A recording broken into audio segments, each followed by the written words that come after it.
youth has an important contribution in the development of society and country. Therefore, it is very important that the maximum number of youth join the Drug-Free India campaign.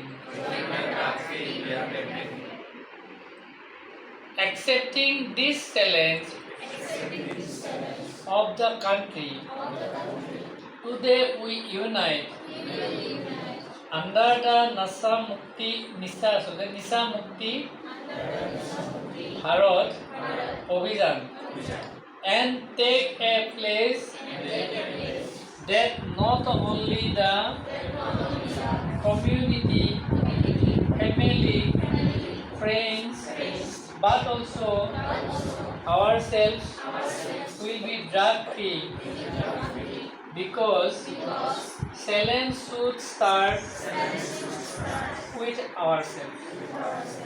So let us all together take a firm decision to make our Garam district drug free.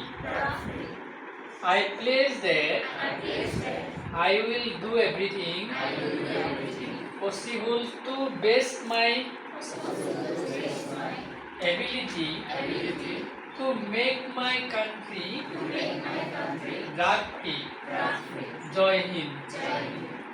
SSS বিভাগ দ্বাৰা আয়োজিত আৰু IQSC সহযোগত অনুষ্ঠিত আজি এই বিশেষ বক্তৃতা অনুষ্ঠানৰ আয়োজক তথা